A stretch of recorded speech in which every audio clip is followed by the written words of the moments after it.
You're listening to the From Imposter to Empowered podcast. I'm your host, Jill Perrick, a business and mindset coach who specializes in imposter syndrome. If you feel like you're not as smart, capable, or worthy as you actually are, and that someone is going to find you out, then you've come to the right place. I went from being a struggling government worker, working my coaching business on the side, but feeling unworthy and burnt out, to making multiple six figures helping women overcome imposter syndrome so they too can sign clients, make bank, and have the business or career of their dreams.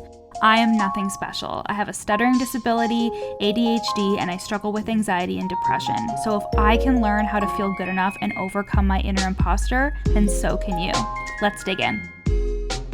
Hello, my loves. Welcome back to the From Imposter to Empowered podcast. I'm your host, Jill Perrick, business mindset coach and imposter syndrome expert. And if you would like to sign high-ticket clients, do it consistently, and feel good enough, then you are going to want to book a consult call with me for my 6-month one-to-one coaching container, the Breakthrough Program.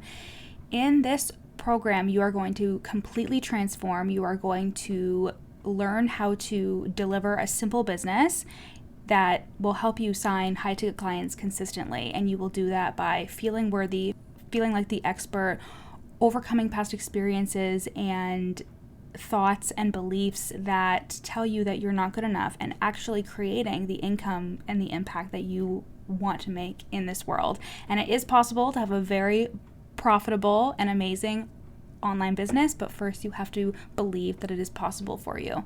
So we do that in one-to-one coaching. You can go and book a consult at the link in my show notes, and we will see if it's a good fit. Again, this is a 6-month coaching container, and it is actually the only way that you can currently work with me up until Q4, where I will be relaunching the Worthy Woman Method, which is my lifetime group container. But again, we're not doing that until the end of the year.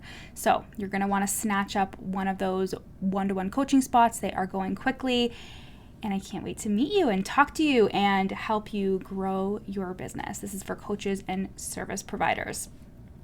And today's episode is punchy. It's punchy. I'm going to try to keep it as quick as possible because there really is not a ton to say about it. And that is that what you create, the reason why it doesn't feel good enough is because you yourself have thoughts of not being good enough. And this came to me while I was pretty high and I was writing my book. So you guys know, I think I've talked about it on the pod before, but I am writing a book about imposter syndrome. And when I smoke weed, I get a lot of really good ideas, but because of my fucking ADHD, the ideas fly out of my head. Like, I will have an idea and I'll be like, this is so good. And if I don't immediately write it down or speak it or do something about it, it will literally fly out of my head. That's how it feels. So I'm like furiously writing my book the other weekend. And I was talking about perfectionism. I think it was the chapter on perfectionism. And perfection only exists in the eye of the beholder. So you know how they say that quote, beauty is in the eye of the beholder. But if you go into a museum and you see all of the amazing art that is all over the walls, what is one thing that all of those things have in common? And I'm talking like every sculpture, every painting, everything. The one thing that they all have in common is somebody decided this is good enough to put into the world, and they did so. And if I'm going to trace that back to even something as simple as your Instagram feed, when I was starting out in my business, I would look at everybody else's feed and I would see like the colors they were using and the posts they were making. And it's almost like I was looking for permission to create posts in a certain way. Like, for example, how Simone Soul does, like, she screenshots just like things that she's written in her fucking iPhone Notes app and she uploads those, and it started to catch on because it was easy. And it's just like such a simple thing that she started doing. And then everybody was like, oh, I can literally just screenshot my notes app and post it, and that's good enough. And when you don't feel good enough, when your work doesn't feel good enough, when you at your core, you feel like nothing you do is worthy or good enough, then it makes sense that you are going to hem and haw and procrastinate and avoid creating work of your own. If we also tie this into your online business, so let's say you're a coach and you are having a really hard time developing like a methodology or a process, or you have a lot of resistance around creating stuff for your clients, it's because you have the thought of it's not going to be good enough. And I want you to do a little exercise, and this is going to be good for you scrollers. I want you to go and like look at either like your coach's portal or like somebody who's really big, like a Mel Robbins or something like that, and just look at all of the shit that they are talking about and that they're posting about. And dare I say that some of it is incredibly mediocre. And I don't say that in like a bitchy way. I say that in the way that the only reason why you are allowed to consume that is because that person decided, I'm going to put this out, it's good enough. And to me, it could be something that's super mediocre. To you, it could be something that's fucking life-changing. And I can already hear you guys thinking, oh fuck, what if I put something out that is mediocre? But you're missing the point here. The point is that people are going to have opinions about everything, and their opinions are derived directly from their own experiences and what they know and what they think. Something that you put out that somebody could think, wow, that's super fucking mediocre, could be absolutely life-changing to another one of your followers. But the thing is those people don't get to decide unless you put out what you're doing and what you're saying. So I sounded so bitchy when I just said that some people post some really fucking mediocre shit. But for example, Mel Robbins just put out a book about high-fiving yourself in the mirror. That concept is so simple and so mediocre that when I heard that, I was like, oh, okay, like that sounds really simple. But I bet you that book and those concepts have been absolutely life-changing for people. So who am I to say, oh, well, just because it's mediocre, it shouldn't be put into the world, when that is life-changing art to somebody. And again, if we go into the example with the museum, something that's unappealing to me could be something that is so captivating to somebody else. But we don't get to even make that determination. Somebody can't be moved by your work unless you actually put it out there. Now, here's the caveat, is sometimes you won't always know when somebody is moved. I actually uploaded an Instagram post the other day and somebody commented on it and said, Jill, I just had a big fucking breakthrough from what this just said and I'm crying. I am just bawling my eyes out. And that was amazing, and it's probably happened before, but somebody probably didn't comment on it. You know what I mean? With social media, we don't get that immediate validation or that immediate feedback, and we have to learn to be okay with it and learn to feel good enough for ourselves. And that is why this work that you guys are doing with me here on the podcast, and what you would do with me on such a deeper level in one-to-one coaching, is that feeling of being good enough no matter what you put out or what you do, and knowing that you are changing somebody's life and choosing to take the action instead and feel the fear instead and just do it anyways, because that is what gets the eyes on you and that is what draws people to you, right? And I also write about this in my book about imposter syndrome too, but how good enough and perfect are not real barometers, right? Like, we think that good enough and perfect are actual standards that we're trying to meet, but it's like we're trying to reach the finish line, but the finish line just gets farther and farther away no matter how close we think we're getting to it. And that's because, again, perfection and good enough are not real places. They are actually things that we think and things that we feel. So what I mean by that is that when we decide this is good enough, I'm going to just put it out. This is absolutely perfect to me, I'm going to put it out.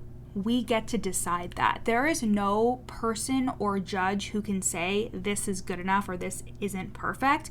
We get to be the deciders of that. And this is so much easier when you believe in yourself. This is so much easier when you know that anything that you do or you put out, you are allowed to grow and change, and your work is going to get way better over time. Like if you guys scrolled all the way fucking back, like I think we're on episode like 129 or something. If you were to scroll all the way back, you would literally hear my podcast episodes that were so bad, but I was willing to be bad. I was willing. And I also think about the fact that my podcast episodes probably weren't even that bad. I just told myself, oh my God, this is terrible, but I'm going to just close my eyes and push it out anyways, you know? But I'm so glad that I did that, because even if I thought it was bad, at least I was still doing it. And there's always room for us to improve and get better. And truthfully, like, I think you guys just need to learn how to settle for C- work or B- work, you know, and just put stuff out there. If it helps, you can tell yourself, I can fix this later if I need to. That always helps me, right? But because I don't know if it's like everybody who has ADHD has this, but sometimes I can only do one draft of something because I hate going back and like looking at something and fixing it up. I just like being able to put it out into the world and just do it. Instead of having to change it or fix it up. But before, my perfectionism would really get in the way, because I would be like, well, I'm putting it out and this is the last time I'm going to look at it. This is the last time I'm going to do it before it goes out in the world. But now I just accept myself and love myself so much that I know that it doesn't matter what the fuck I put out there. I get better each and every day, and this is going to change somebody's life no matter what. So I want you guys to get to that place, but if you need to take your time getting to that place, learn how to be okay with B- work. And again, if it helps, tell yourself, I can fix this later if I need to.